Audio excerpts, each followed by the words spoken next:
Imposter syndrome is a distraction.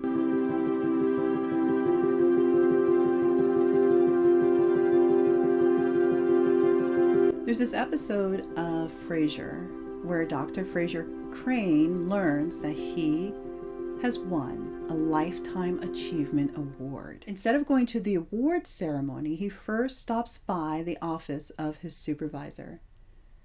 He's racked with an immense sense of guilt regarding this Lifetime Achievement Award, and his supervisor assures him that he does deserve it. Dr. Crane agrees. He leaves the office, but instead of going to the award ceremony, his supervisor opens the door and sees Frasier sitting on the stairs. So what's going on here? Here's an otherwise accomplished individual who is filled with deep shame and guilt around being awarded something that he truly deserves.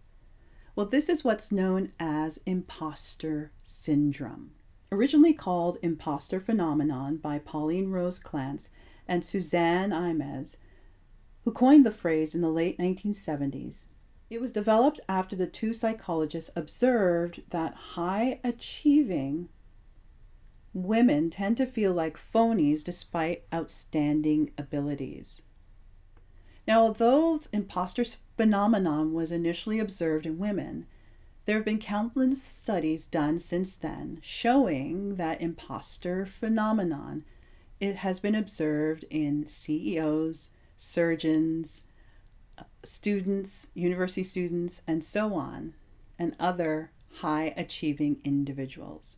I'll be using the terminology imposter phenomenon and not syndrome, because if you look at the definition of syndrome, it means that it is a medical situation that needs to be fixed with medication. But the idea of imposter phenomenon isn't a disease that needs to be fixed. Instead, it's something that we need to address and become aware of, because imposter phenomenon is a distraction. You see, feeling like a fraud, con artist, trickster, sham, fake, or cheat when you are otherwise very capable isn't an affliction to be cured or a disease that needs treatment. It is a systematic and deeply entrenched societal effort to undermine very capable and accomplished people by making them believe that their feelings of fraud are an individual failing. So instead of looking at the atmosphere or culture that creates doubt in individuals who are otherwise highly accomplished and capable, we instead turn the attention upon ourselves and look at ourselves as something that often needs to be fixed. I'm someone who does not believe that we need to focus on our weaknesses. That's why there are many people out there in the world who you can hire or partner with who are strong where you are weak. So for example, in my own business, I am someone that I just don't like getting into the details of anything, whether it's planning an event or planning a product launch. The details are my kryptonite. And so instead of becoming strong in the area where I'm weak, I instead hire help. I hire people who are really good at the details. They live in the details. And then they can take my 5,000-foot view or my goals and my dreams and put together a plan with steps and timelines and a budget so that we can bring my dreams into fruition.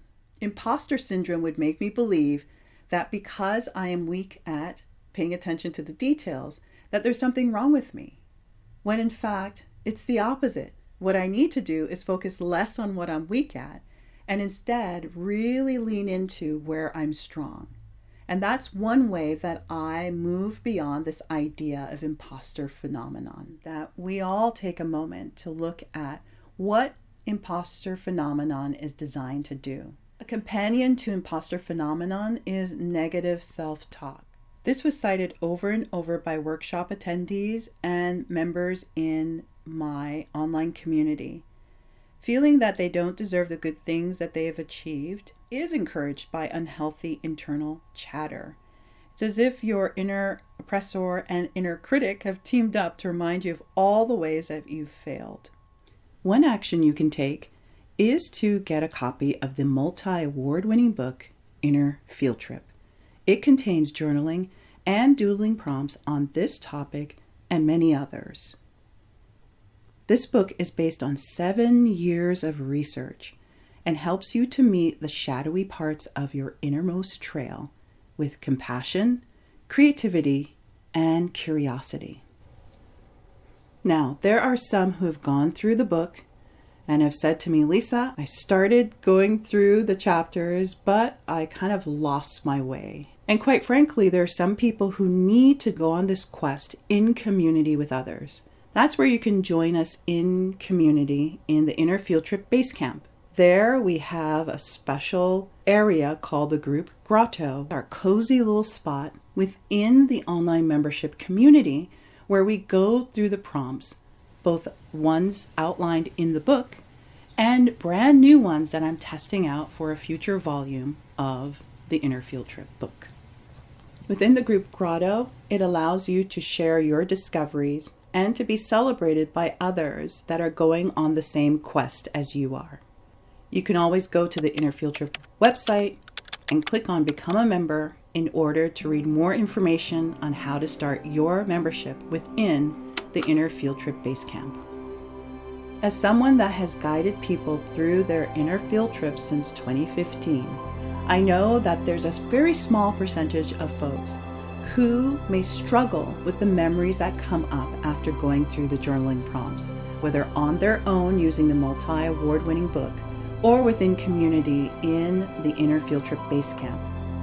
So as a licensed therapist, I suggest that you seek out the support of a mental health professional.